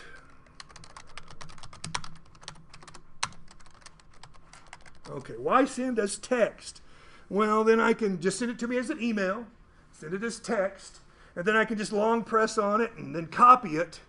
And then I have a little app on my phone that I can use to execute arbitrary commands on the server without actually having to log in. And I can add your IP in from my phone. But what I'm not good at is remembering your IP address and then getting out of email and pulling up this other app and then typing in the little command there and then typing in the IP address from memory. I might get it wrong. So do me a favor. Don't snip this as an image and send me a little JPEG, Instead, copy and paste it as text. And then it makes it real easy for me to add it in, and I won't make a mistake that way then, okay? All right.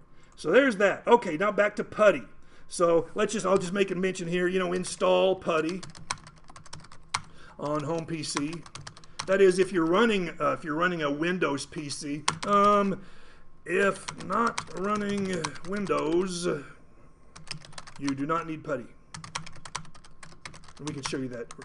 So someone that is using a Mac at home or a Linux system at home or something, remind me before we're done, and we'll show you how you can connect in without PuTTY. So PuTTY is just for Windows. Okay, but everybody here in this class has a program called PuTTY sitting in front of them. So let's pull that thing up. So you just double click it. Come on now. So the nice thing is, again, you can install PuTTY from Blackboard. It's just a small program. It's like 0.5 meg, a tiny little program. You install on your desktop, and it's installed. It's so much software, especially in the programming world these days. When you want to install some kind of programming development environment, you download an installer, and then the installer downloads all kinds of other stuff, But anyway, the good news is with PuTTY, it's just a tiny little freestanding program you put on your desktop, and it's done, other than just configuring it. So, all right, so when you double click on PuTTY, this is what you get.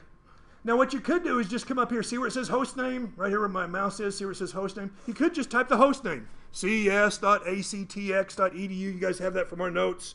Did I type that in specifically as the server that we're going to use? I'll just do this. All right. Under here, the server we will use in class for many, many things, ces.actx.edu. So that is our server. So you could just come up here and type cs.actx.edu and then click open and boom, it'll connect you right in. And that would work. But well, then every time you want to log in, you have to type in cs.actx. You don't have to do that. So here's what we'll do instead. Come here one time and type cs.actx.edu. And don't hit enter, because if you hit enter, it's going to connect you in. And instead, I want to save that host name as part of a session. I want to save it in kind of a configuration, if you will. And anyway, what PuTTY calls it is a session. So I come down here to saved session. And I'm going to type, Mark PuTTY config. All right? And then when I click save, notice when I click save, Mark PuTTY config pops up down here in my list of saved sessions. And so I do that once, and then the next time I double click on PuTTY to connect to that server, all I have to do is double click Mark PuTTY config or whatever it's called. Ta-da! And it connects me right in. Okay? So that's cool. So you don't have to type in ces.actx.edu except for just the one time. But well, you notice here the window's kind of small and it's a white font on a black background, which is fine. Anyway, that's the default with PuTTY. But I have learned that in terms of what looks best on a projector and so on, my session that I'm actually going to use is this one here, which is bigger and has a white screen with black fonts. And so let me show you how you can change that. So you can customize your PuTTY config. So what you'll do is single click on, not double click, just single click on your session name. And feel free here in class to put your initials on it or your name or whatever the heck you want. And then I'm going to click load. And notice when I click load, the host name is going to get filled in because that was part of that session. So load, hey, look at that. There's my server name has been filled in. And then you can come over here to appearance and change the font. You can see this is a 10-point font, Courier New, 10-point.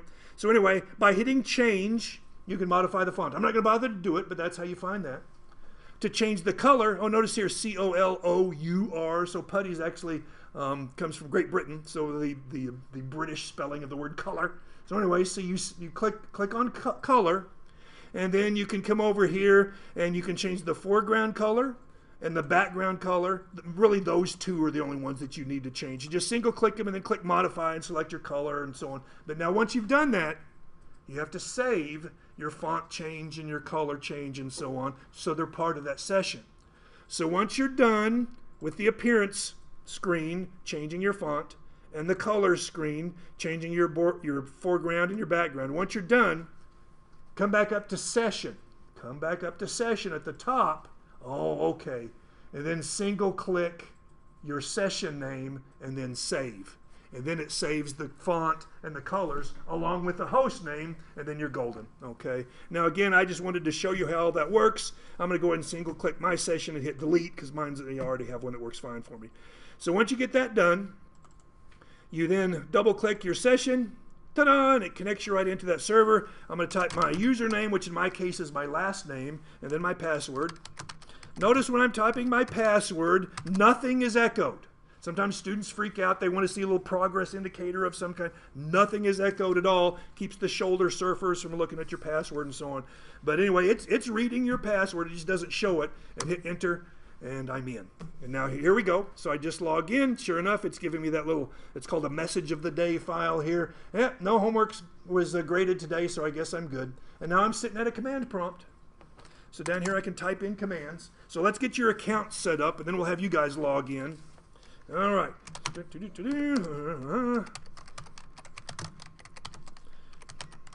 Okay.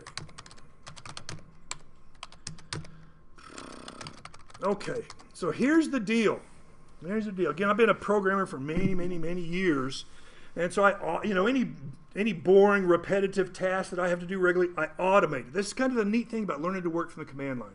Here's another big thing. I mentioned that it'll help deal with big jobs. It also helps very much deal with routine jobs that need to be done overnight, on the weekends, and all the rest of that. You can automate things and have them happen automatically. You know, the server is backed up automatically every night. You know, I wrote a little script, a little program that backs the server up every night.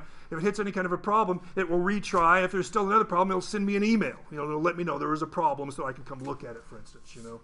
So it will be good for big jobs. Again, it's also very good for just routine jobs that need to be done all the time. And so the honest truth is kind of amazing that after, for you guys, you know, a couple semesters plus a little more study on the end, you can fairly quickly get to the point where there is nothing that can be done with a graphical interface that can't also be done from the command line.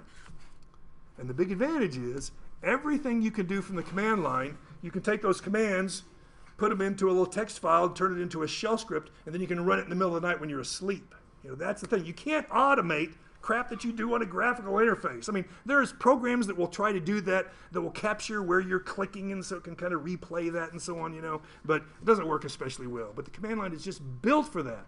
So again, any boring, repetitive task, I automate the darn things, and they can happen when I'm asleep or on vacation or whatever. And I've just done that forever, including here as a teacher. So, all right, so to create your accounts, have y'all created, I'll ask you a question, on your PC or Mac or whatever that you have at home, do y'all have multiple accounts, an account for every family member? A lot of people just don't. They have one account, everybody logs into it, it's all the same, and oh my goodness, as often as not, it's an administrator account, which means if you get tricked into clicking on a link that compromises your system, now that compromise is taking place with the administrator authority, and then they could do more damage to your system, in other words, But anyway, creating accounts on your home PC, whether it's Windows or a Mac, whatever, is a good thing. And the account that you use every day should not have administrator privilege. Then if that account gets compromised, the amount of damage it can do is limited. So that's something to kind of remember. But anyway, once you learn how to do that, how to create an account. Let's see here. I'll go down to the control panel or click on settings or whatever and kind of poke around, and eventually I'll find some menu, and I'll type in the username and select permissions and a few things and hit submit, and it does its thing. And it works just fine. And to create one account, that's fine. To create 100 accounts, I wouldn't want to do that, It would get boring. I'd make mistakes and all the rest. So for instance, here to make your accounts on this server, well, what I have in this directory here, so again, a directory is the old school name for a folder. In fact, look at this here. We mentioned earlier. CMD. So here's an old command line interface on Windows. And so C:\users / then my username. Oh, this is my home directory, if you will, is what I would call that. I guess you could say my home folder, on Windows, on the C: drive under the users directory. And anyway, if I wanted to look around there, so I'm on Windows. On Windows, in fact, let's just do this real quick. All right. There we go. Okay. So here I am. Quit that. All right, I'm exploring over here in a graphical environment there we go, look at that. C:\users, MCU SNCC, desktop bar. Okay, so I could backspace that off to get the exact same point.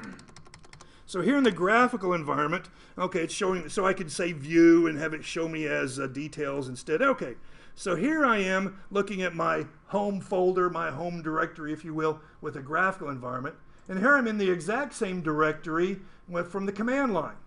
And if I want to look to see what is in this directory on the command line, I have to type a command, and the command is called dir. All right, isn't this funny? Because in Windows, we call this a folder, and this is a folder, and this is a folder, and this is a folder, and this is a folder. Well, we call them folders on the graphical environment, but lurking under the covers, even Microsoft Windows calls those things directories. I have look here, directory called contacts, a directory called desktop, a directory called downloads, and so on. So anyway, working from the old command line here, the command line old school people, we refer to folders as directories. That's the old term. And then when Microsoft DOS added Windows, they said, well, directory, that's kind of a technical term. What could we use that would make sense to people in their offices? Oh yeah, folders, because people have manila folders and they put files in the folders and they put folders into folders and so on. So yeah, Microsoft Windows, the graphical environment, refers to directories as folders. But even Windows, we see right here, we have a directory command, and then it lists the contents of the directory, and it shows that these are all directories. Okay, so here I am in a directory called classes, and what I have is a file called PF1, and PF2 and PF3, and then also another file for this class called Unix that I'm teaching this semester also. And it has all your usernames in it. And to be clear, we'll just display that real quick. So to be clear, I didn't create this file by opening up an editor and typing in all of these names. Because if I did, there'd be lots of misspellings and typos and all the rest of that stuff, because I make plenty of typing errors these days. So what I did instead is I downloaded the file from the registrar that had all of your information, including your first name and your last name and your phone number and your address and where you are in terms of freshman versus sophomore and what your major is and your email address and your phone number, all of that stuff that the registrar has on you. I downloaded that stuff, and then I ran a program to go through there and extract your first name and your last initial. Okay, so you'll find your name up here somewhere, and I've got your first name and your last initial. And anyway, that's what we're going to use for your username, unless somebody, if you want to change that to something similar but not quite the same that you're more used to using, for instance, that would be fine. I'm not going to put goofy names on there that wouldn't tell me who you are by glancing at them. I don't have to remember a bunch of nicknames, But anyway, if anybody wants to change anything here, now would be the time to let me know. But anyways, you can well imagine if I needed to look through some data and extract the first name and the last initial, then create a username, and then look at the next record, the first name and the last initial, and create this, it would be boring and repetitive, and I'd make mistakes and so on. But I wrote a program that would generate all of this here. And then I'm going to run another program to create all of the accounts.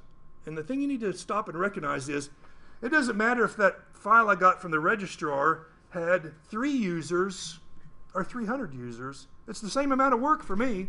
I run one program, poof, it generates the usernames. I run another program, and it sets up the accounts. So there's the beauty of the command line. I will show you emails. In fact, hey, what the heck? Let me just do that. We'll look at this again. We'll look at this again in more detail in PF2. But right now, let me find this here. We'll talk about this again later. This is from a former student telling me how his life is going.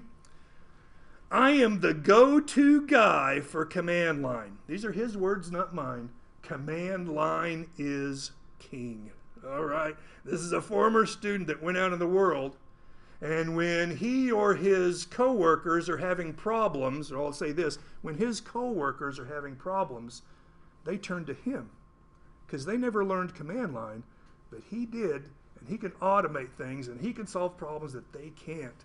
So his words, command line is king. It's the older interface. It's the less sexy interface, but ultimately it is the guru's interface because you can automate things that can't be automated with a graphical environment.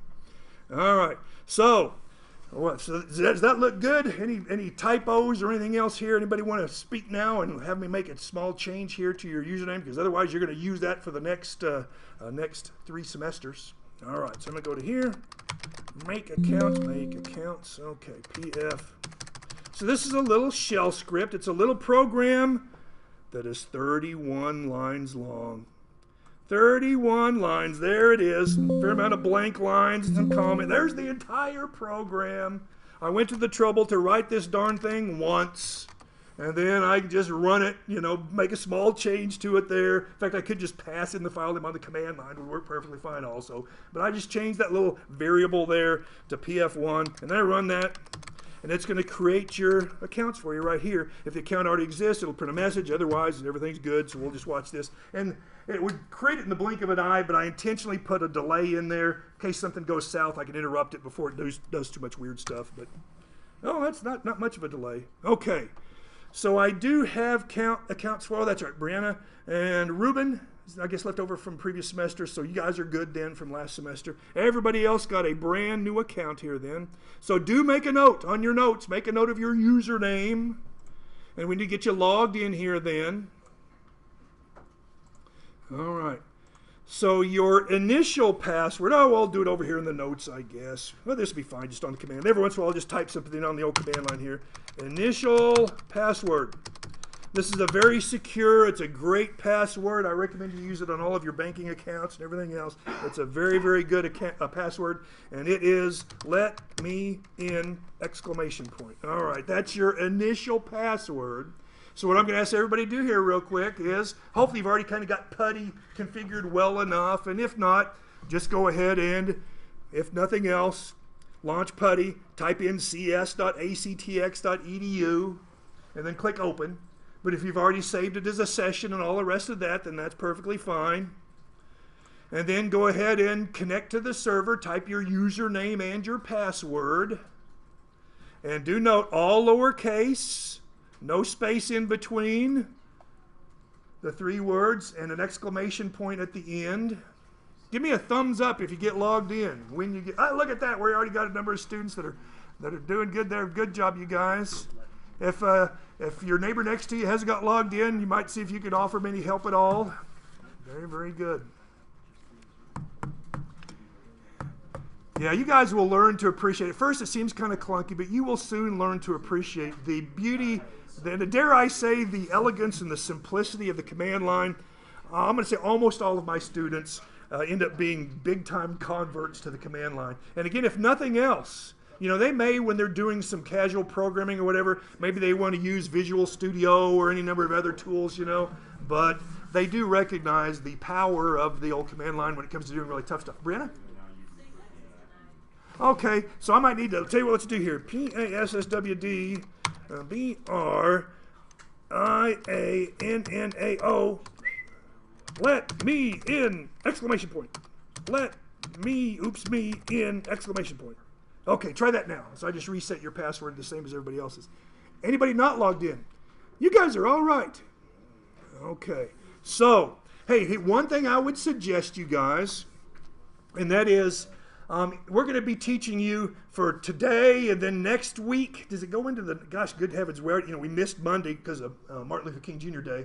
So our schedule's kind of wacky. But anyway, we're going to, today, both days next week, and I'm trying to remember if it spills over into week 3, but we have to teach you a development environment. You know, the class is on programming. But no matter what language you're going to use, no matter what, you have to learn a development environment. You have to learn the tool that will allow you to edit your programs and compile your programs and run and debug your programs. So no matter what, you have to learn the development environment. And we have chosen good old command line Unix, Linux for our development environment. So we're going to be doing that for the next few days. And anyway, so let's see here. So, oh yes, that's right. And we're going to be teaching you a number of Unix commands. So one thing I would suggest that you guys do perhaps would be something like this. How about Unix / get this right, Linux commands. Something like so. Or if you're working, if you have a spiral notebook or a 3-ring notebook or something else like that, I'd suggest that in your notes have one page or maybe a pair of pages that are kind of facing each other in your notebook or whatever, set aside just for kind of a quick summary, a quick synopsis of the Unix / Linux commands that we're going to teach you this semester. And I can still have an extra slash in there, it looks like. There we go. And to be clear, everything we teach you about Linux works equally well on Unix. They're very, very, very, very similar. They're basically identical for all of the user level stuff that you're going to do. They only differ at the administrative level is where some of the commands are different. So everything we're going to teach you in this class will work equally well on Unix or Linux. Okay, so, well, we're all logged into the same server down the hall. And we're logged into the same server. So we need to teach you some commands. And this will be our quick reference. So we're going to get more and more and more and more, oh my good heavens, notes as we go through the semester. But that way there, if it's on week 9, you're thinking, what was the command that Usnik taught us about such and such? You have one place in your notes to go where all of your commands will be written down. You're not going to go into a lot of detailed examples and everything else of each command, just a kind of a quick synopsis, a quick description of it. All right, our first command. Let's go over here first. All right. So tell you what, I'm going to do the following here. I'm going to go ahead and get out of the root user that I was previously. Well, if nothing else, let me teach you this command. So my screen's all full of stuff from earlier, and it's kind of cluttered looking and so on. So I'm going to type clear. Clear will clear the screen and move the cursor up to the top. So that kind of just looks a little better. It's not quite so cluttered looking. So let's put that in our little Unix quick reference. So how about clear? All right. And we'll clear the screen and move the cursor to the top. So there's that. Okay. So the interesting thing is about Unix and Linux and working from the old command line is, especially if, gosh, I asked you all and I got pretty poor response on that, if you had multiple accounts on your home PC, for instance. Let's say that little brother and little sister, they each have their own account. Hey, that's great. Since they each have their own account, that means they can both work on that system at the same time, right? Well, with a graphical interface, it doesn't really work that way, right? Whoever's got their hands on the mouse and the keyboard, you win, and the other person, they're tough luck, all right? So with a graphical interface, it's whoever's in front of the interface, they're the only person, for the most part, that can use that system. Yeah, we can do file sharing and printer sharing and, maybe a web server and so on, those kind of things, But for the most part, only one person at a time with a graphical interface has full access to the system. Actually, X Windows has an excellent way where multiple people can be running graphical programs at the same time, believe it or not. But anyway, that's a whole other thing. But the neat thing about working on the command line is all of us right now, plus any of my other students, my other classes that might be working at the same time, all have access to everything on the system at the same time. So we're all logged into the same system at the same time, and we can all write and compile and edit and debug and so on our programs and so on. We have full access to the system. So command number 2 here, how about who? Who's logged in? Who is logged in? So we're going to type who, and look at that, we got quite a few people logged in.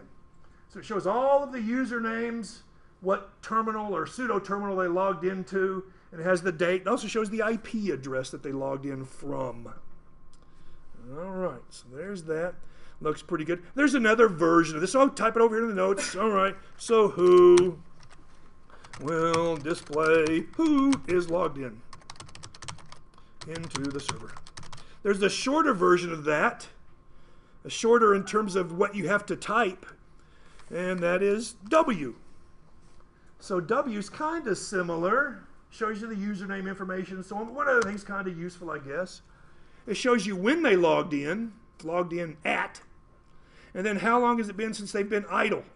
All right. So, so for instance, there's some techniques we can show you at some point down the road. We can show you how you can message each other on the server. Kind of an IM kind of a thing. I can type a message and it pops up on someone else's terminal. And anyway, kind of like text messages or something like that, or instant messages. And anyway, so you can do that. But if you want to get a message to somebody, but you look and see, oh, well, they've been idle for 4 hours and 9 minutes. I don't think that's going to do a lot of good. So, so it's kind of useful to know when they logged in and how long has that terminal been idle. Hey, these folks down here, they're busy. 2 seconds ago, they've been only idle 2 seconds or 38 seconds or 6 minutes and 26 seconds. And so I think that's what that is. Oh, yes. So anyway, so the W command, let me type that in our notes. There you go. That's a good one. And let's see, what else? Other commands just at random here. Oh, and by the way, if you just hit enter by itself, then it just gives you another prompt, it gives you another chance to type in a command. And if you type a command and then decide, never mind, you can backspace it off if you want. It doesn't get executed or submitted or whatever until you hit the enter key. So the enter key is what tells it to launch that command. So if you backspace it off, you're good. Or in fact, if you type in a command and you decide, never mind, let's add this to our notes. I'm going to put this actually down towards the bottom perhaps, but I don't know. To abort a running command or stop, or we'll just say the composition of a command line, the writing of a command line. All right, so this here, you guys, how I typed that into my notes was the Shift 6. Look on your keyboard, and the Shift 6 is, what do you call that thing? A rooftop, a carrot. I've heard different things like that, but anyway, a little up arrow, if you will. But anyway, when we write that down into our notes here, that's to tell us, we read this as Control-C. Control-C, that's a shorthand version of Control-C. I could have written it like this, perhaps, how about CNTL, -C or something like that, for instance, would be another way that people might write that, But anyway, up arrow C, that means hold down the Control key and then hit the C. Every once in a while, I'll have students that will think that you have to hit them at the same time. If you try to hit them at the same time, you might mess up and hit the C before the Control. So it's kind of like, how do you type a capital C? You hold down the Shift key, and then you hit the C, right? Control-C the same way. Hold down the Control key, and then hit the C. But sometimes students will try to do them both at once, and they won't get the desired results. So back to our command line. If I've typed in a command, oh, never mind, Control-C, and there you go. So it just aborts the composition of that command line then. So there's that. Let's see, how are we doing on time? Just fine. Here's another command. How about date? To see what the date is, what the time is, we can type that in there then. Looks pretty good. We'll go back, put that in our notes. All right, date. To display the date and time. And once again, these fonts look kind of little. Okay. All right, and let's see, what else do we want to do here for today? That might, oh yeah, one other big one. I'm glad I glanced at my notes. I'm glad I glanced at my notes. So one other big one. Let's put it down here. What the heck, we'll just stick her down here, then we'll demonstrate it. How about PASSWD to change your password. So password, of course, we're used to it being spelled PASSWORD. But what the heck? Why is this not, what happened to the O and the R? Well, nobody knows. Nobody knows. That's a funny thing. We got time today. Again, we've had a little bit extra time, so let me do this real quick. Let's talk about Unix. If you want to know why Unix is the way it is, and it's kind of unique in a way, it really wasn't created by a company that said, we need to create this product and it needs to behave like this and do that and do something else. Instead, it was just thrown together by a bunch of individuals that are working on it on their own, not as part of their job. Okay, not as part of their job. So it's kind of ad hoc. And we threw in that and we threw in the other and we stirred it all up and ta-da, there it is. And we can kind of see that today because they put this thing together and it got very, very, very popular and they never really had time to go back and, I don't know, make it all kind of uniform and neat and all the rest of that. So it seems kind of, some things seem a bit random, I guess. It's kind of weird. But all right, so let's go to, all right, with a little bit of reverence here, I show you the picture of the fathers of Unix. Come on now. All right. So this is kind of an important picture. We'll pull this up regularly and refer back to it as we're talking about the history of Unix and Linux and so on. So seated at the chair here, good taste, never goes out of style. He's got his Converse All-Stars on. So this is Ken Thompson. Ken Thompson was a genius, and he is really the father of the Unix operating system. This picture would have been taken in the late 60s, early 70s. And Ken Thompson and here, Dennis Ritchie. Dennis Ritchie is the father of the C programming language. Anyway, so these two guys worked at AT&T Bell Labs in the late 60s and early 70s and so on. And anyway, so Ken Thompson was an operating system guy, and he was working on a project that was funded by the government and involved GE and Bell Labs and MIT and some others. And it was an operating system called Multics. Let's give you a little bit of Unix history here, I guess, just for the heck of it. All right, Unix history. All right, so around 1970, we'll say approximately 1970, started a little bit before that. The big gurus were, of course, Ken Thompson. All right, is the father of Unix. Father of. And then Dennis Ritchie is the father of the C programming language. All right. And they were working on an operating system. Ken Thompson specifically was. Again, it was with AT&T, with GE, MIT. It was funded by the government. And it was working on an operating system called Multics. And it was going to do all kinds of things. So it actually was part of their job, or part of Ken Thompson's job, to work on this operating system called Multics. It was going to do all kinds of things. And they worked on it for a while.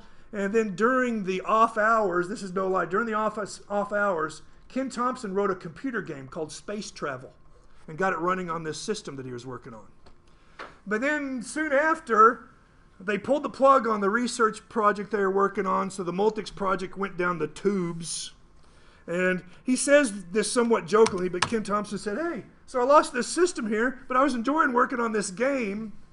So I went and saw my boss and I said, hey, there's this other computer over here, a little smaller computer, and I can get Multics running on it. I wonder if I might be able to kind of just continue some research over there on this system over here, for the purpose of pure research, pure science, I guess, and got permission to do so. And anyway, at least what he says somewhat jokingly, his motivation was he just wanted to continue to work on the computer game. And anyway, so that game was Space Travel. Space Travel, isn't that silly?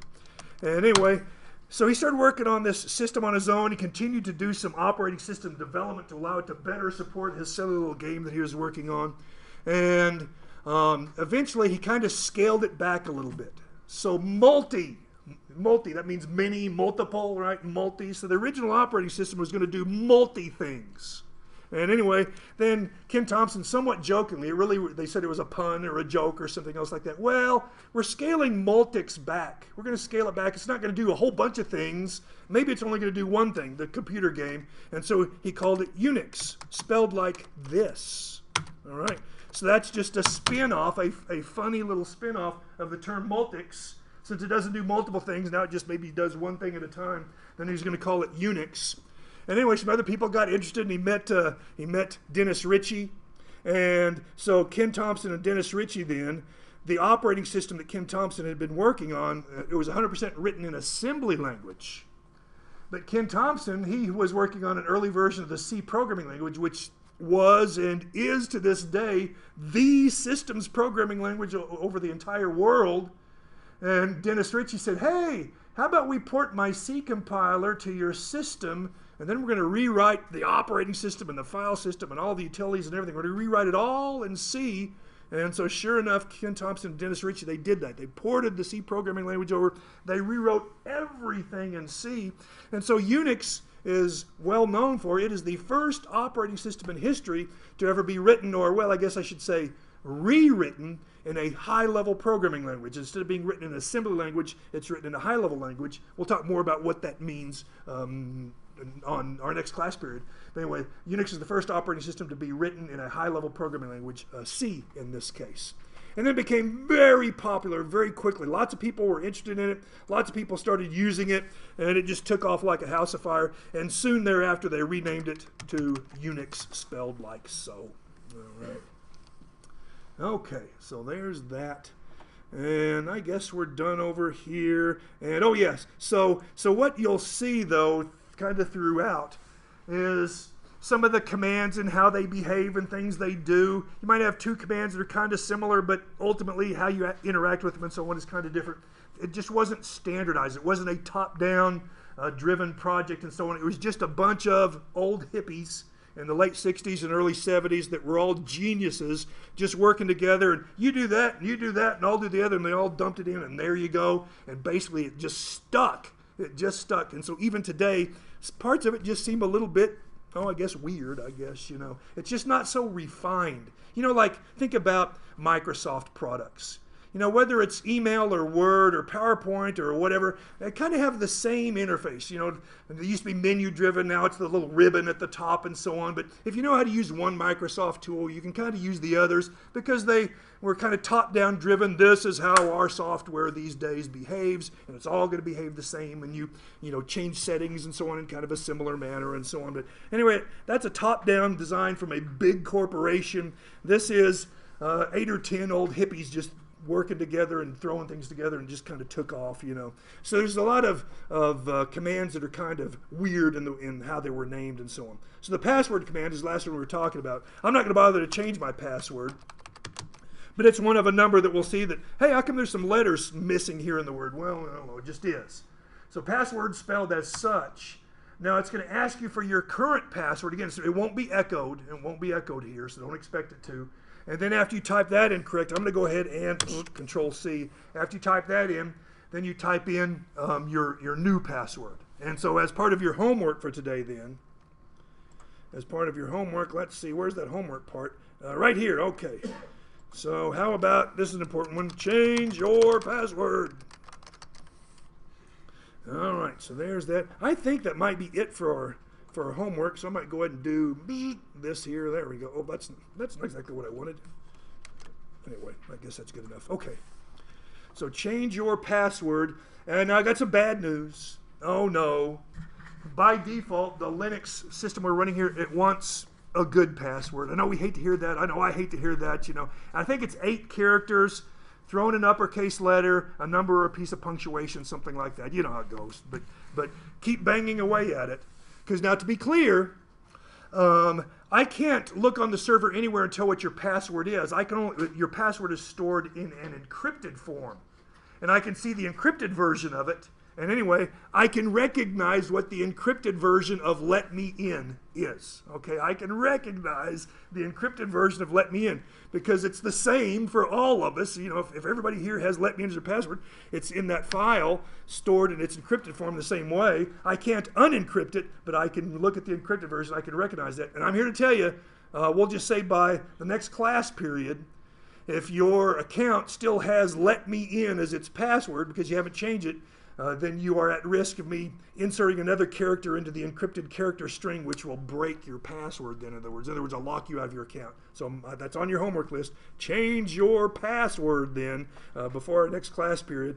And then one other command we need to show you before we finish up. Now, you can, and this is kind of a way to tip your hand as a newbie, I guess, you know. You could come over here and click the little X at the top corner. You could, but don't do that, all right? You know, instead, the best way to exit a Unix system to log out is to type the command exit would work. So let's go back to our little homework sheet over here, our command reference.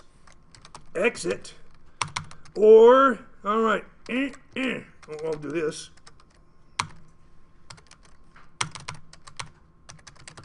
So, all right, guys, this here, what am I trying to tell you there? This highlighted thing right here, what's that? Control D. There you go.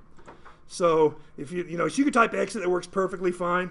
But also, I'm going to here just hold down the control key, hit the D, and there you go. So I'm logged out. Okay.